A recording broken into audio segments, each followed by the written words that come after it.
And we're back here with you on another Talking Tuesday, coming live from Migs here on your Saluda Now. We thank you all for joining us here on another Talking Tuesday. And of course, we always appreciate George and Gina for allowing us to come out to Migs.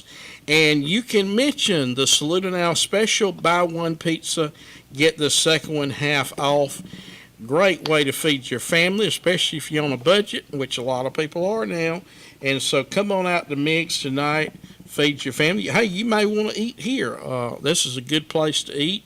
Me and my wife always are running up here all the time and trying to have a good supper. So come on out and be with them here tonight at Migs. And don't forget, we got a big game coming up Friday night as the Saluda Tigers take on the Batesburg-Leesville Panthers. In fact, there was a couple in here a while ago from Batesburg, and they were giving me a hard time because Saluda and Batesburg are undefeated, and we were sitting out there. They said, well, who are we going to play if we make it to the playoffs? I said, well, guess what? Whether we win or lose, all of us is going to the playoffs.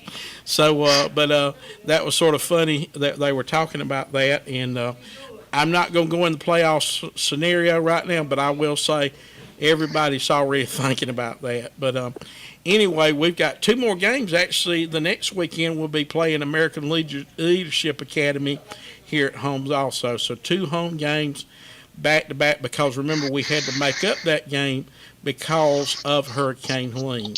But we've got somebody very special with us all the way on the coast at Myrtle Beach, Coach Rod Lorick. Coach, thank you for joining us on Saluda Now. Bert, always a pleasure, my friend. And listen, real quick, I just always want to tell you, you do a great job broadcasting in your community, and I just always want to thank you for what you do. Love the show. Keep it up, my friend. Thank you, brother, and I appreciate you joining us here on the show and being a part of what Saluda Now is all about. And a big part of it is football, and you are always giving back. And the Shrine Bowls selection's been made. The last time we talked to you, y'all were getting ready to make selections, and the selection's been made, and it's time right, almost. Absolutely, my friend. And look, a little side note, man, big win last week for Saluda. Yes. Big game this Friday for Saluda. That's so right.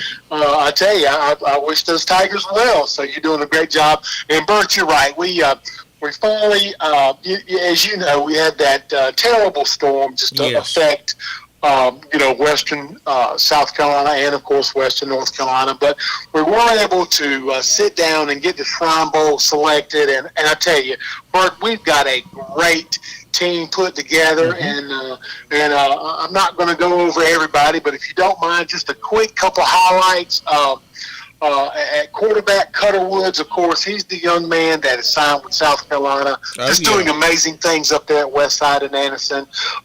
Marquise Henderson, Belton Honeypath, our number one running back, already signed with the University of Clemson. Again, just a fine young man.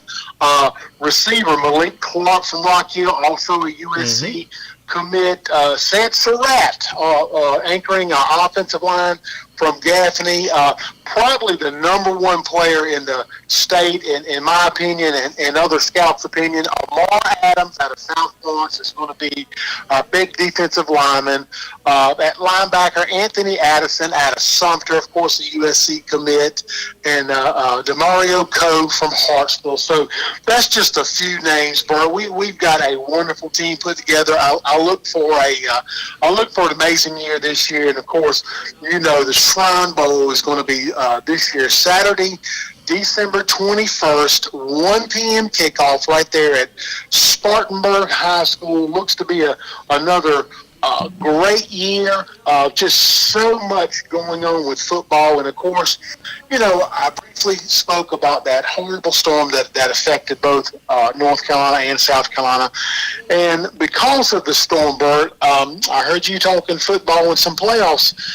As you know, the season has been extended by 1 week. So this year, the state championships Now, they did not move the location and venue. It's still going to be Oliver Dawson Stadium, which is South Carolina State University Stadium in beautiful Orangeburg, but it has been moved back a week, so it's going to be December 12th, 13th, and 14th this year. And like you alluded to earlier, man, Saluta's got a really good chance. Perhaps I don't want to get ahead of myself, but no, I'm not either. Yeah, I don't want Coach Young to hear that either. I understand. So, but no, you guys are playing some really good football right now. And again, like I said, I want to give you my congratulations. I do keep an eye, of course, on Saluda.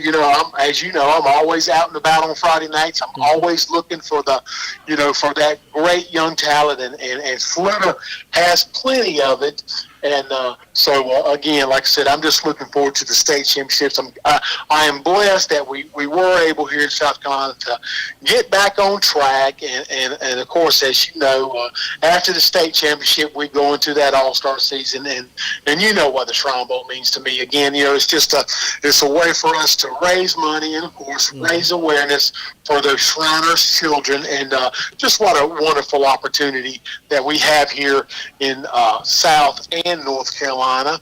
And also, Bert, while we're on football real quick, Mr. Football, the Mr. Football finalists were announced, and I'd love for your listeners to know who those 5 individuals were. We're going to start with that quarterback again, Cutter Woods. We just talked about him, of course, out of Westside High School in Anderson, a USC commit.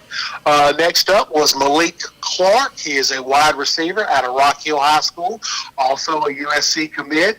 Marquise Henderson, the running back from Belton Honeypath. We talked about him going to Clemson.